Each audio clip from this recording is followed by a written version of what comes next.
Hey guys, today's video, we've got 10 tips so you can take better iPhone pictures. Now this will work with any smartphone, but a couple of these tips are specific for the iPhone and Apple.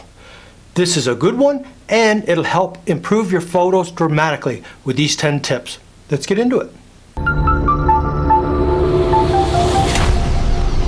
All right, like I said, I've got 10 tips for the iPhone and smartphone. Some of these are specific for Apple though. And stick around near the end. I got a little bonus tip that makes a huge difference to your photos, and it's all done in camera and it's easy. But our first tip, the first thing we need to do, and most people don't, we pull the phone out of our pocket and we're taking pictures. But we never clean the lens. That should be the first thing that we do before we take a picture or a video, is to get a little lens cleaning cloth that you keep with you and you clean your lenses. You can use your shirt and stuff in a pinch, yes, but you potentially are going to scratch your lenses. Lens cleaning cloth, clean your lens. That is the first thing, and you'd be surprised, and I know you don't do it, do you? I didn't do it a lot myself, but I do it now, and I clean it religiously so I can get the best photos and videos from this. Why would you spend the money to get this quality and then put a piece of dirt in front of it? Clean it. All right, so that's the first one. The second is called the rule of thirds. Now, most of you have probably heard of this before, and what it is, on the iPhone, they have the grid lines you can put on there. That is basically the rule of thirds. The rule of thirds is a composition rule. Remember, rules are made to be broken, but you need to understand the rules before you try and break them. Now, the rule of thirds, it's basically divided up into grid lines like this, right? With those grid lines, you want to place your subject or things of interest on the point grid lines. If you're doing a portrait of someone and you're in close, obviously they're going to be in the center, and that really doesn't apply. But landscapes, nature stuff, people, and as you can see by these, you can see how I placed myself in various positions on the grid. Now, one, I'm off to the side, then I'm on the grid line where I'm supposed to be, and then one in the middle. Now, the one in the middle kind of works, but honestly, the one where I'm on the grid line, on the dot area, it's better. I've got that bit of foreground or background to the side of me, and it's more pleasing to the eye. And that's what a lot of these rules for composition are. That is the basics for the rule of thirds. There's more on composition. I could do video upon video on composition. But the basics is that grid line and using the grid lines to your advantage. Now, one other thing with the composition and using grid lines is making sure there's room in front of your subject for them to move into. If I've got a speeding boat, a car, a bike, and they're up against the side of the frame, it'll drive you crazy looking at the photo because you don't know what's ahead. Are they going to fall off a cliff? What's going on? Now, in the pictures that I've got here, you can see when I'm off to the side and I've got the hand up and I'm doing the looking in the distance, I've got foreground and background, and I got room for me to look so you can kind of see the direction I'm looking and kind of what's going on. But now in the image of me bucked right up against it, to me it irritates me because I can't see what he's looking at.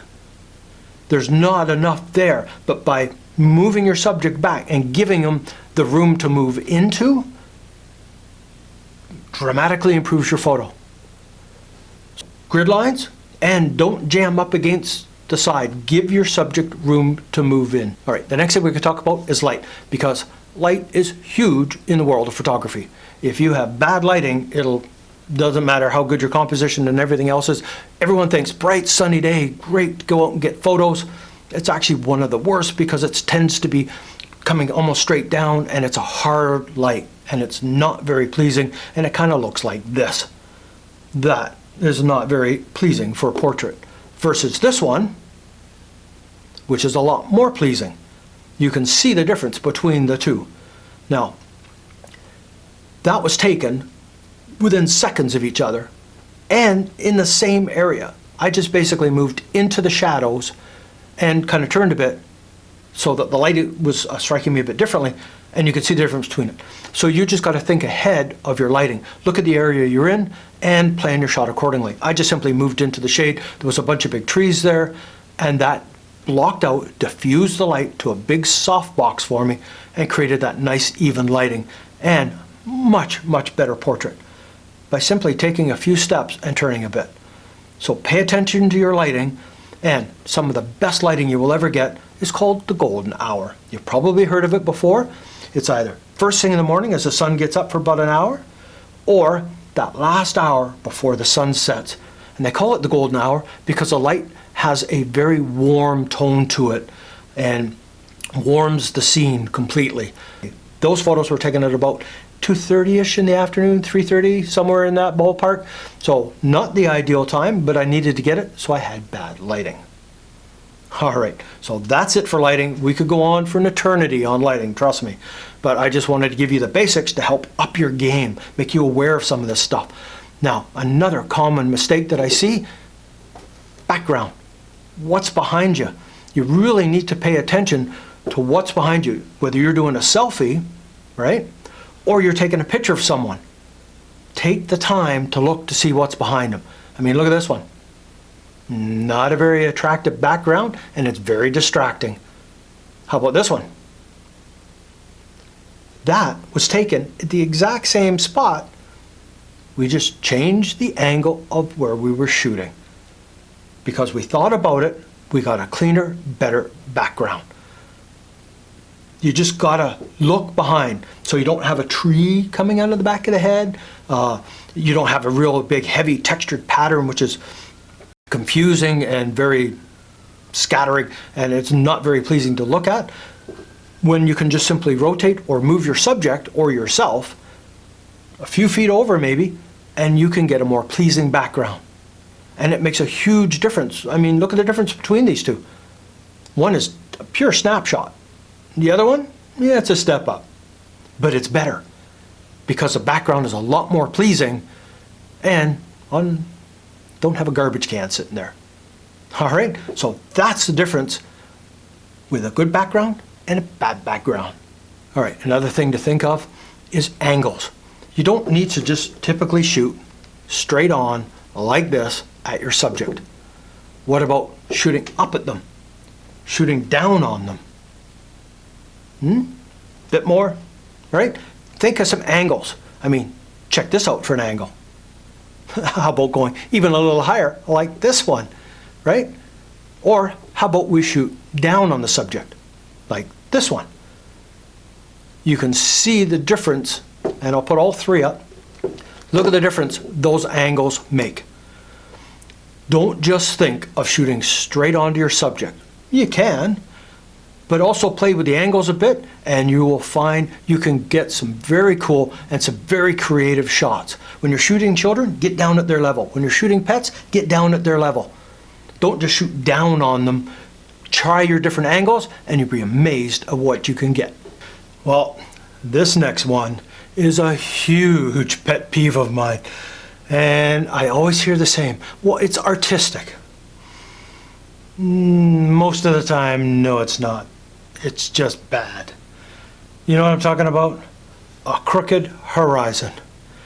It doesn't take much to make sure your horizon is straight in your images, because it is so annoying to see a beautiful picture but a tilted horizon.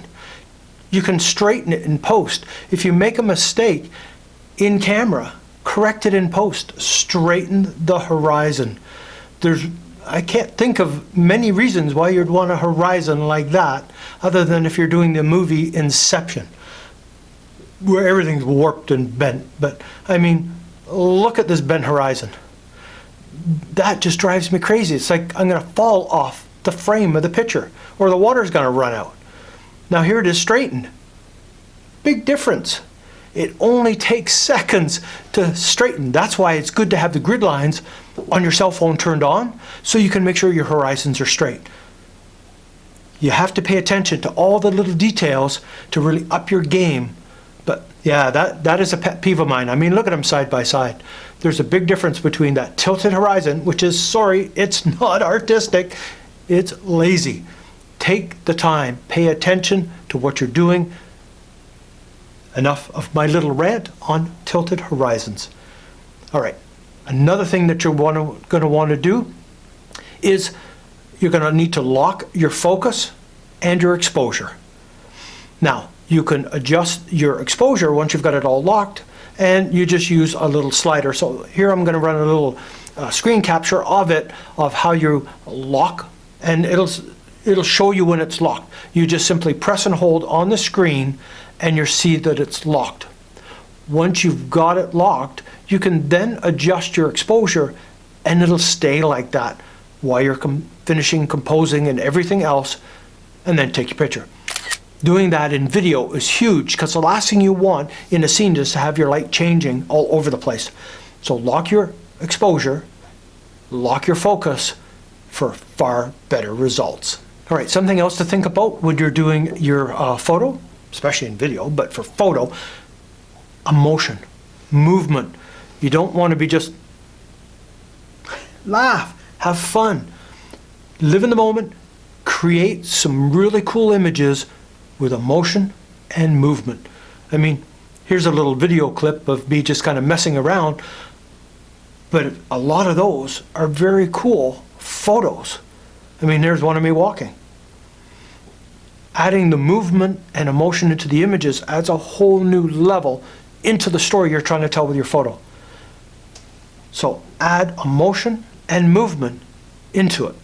Now, something specific for Apple, and this is why I was saying that there was a couple of points that were specific to Apple and the iPhone, is if you're doing selfies or non-selfies, you can use your earphones that came with it, and the volume control on the cable, you can use it to take a photo. That's kind of handy. So it's kind of like a remote release for this. Now, one step even better, and it's wireless for the iPhone, is using... It's 12:51. Good afternoon. Use the Apple Watch. I can remotely release the camera or video from my watch.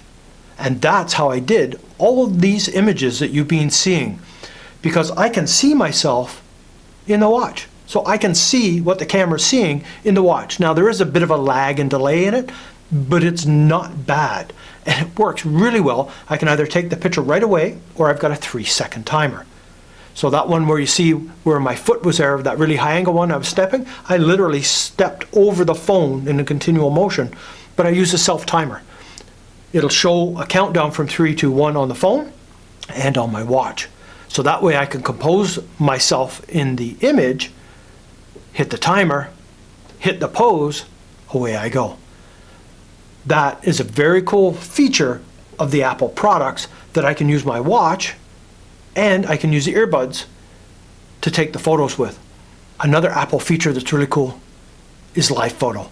I wasn't quite sure what it was until I really got playing with it, and it's a kind of cool feature. What it basically does is I come up, take myself a selfie, and then I go into photo and I go to edit. When I go into edit, I can then slide along and I get a bunch of different poses. So if I'm moving through it, I can pick the exact expression that I want, click the photo, hit the word for the main file, click done. That is now the image.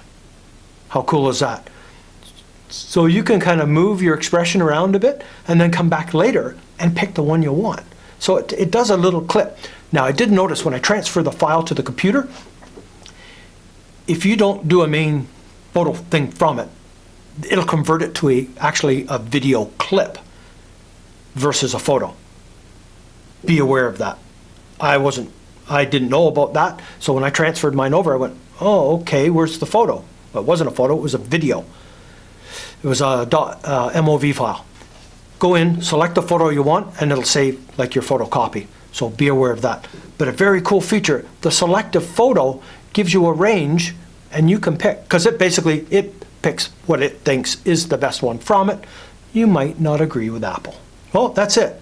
10 tips to help improve your photography using an iPhone. Well, not just an iPhone, even a smartphone. There's just those 2 points that are reference Apple and the iPhone.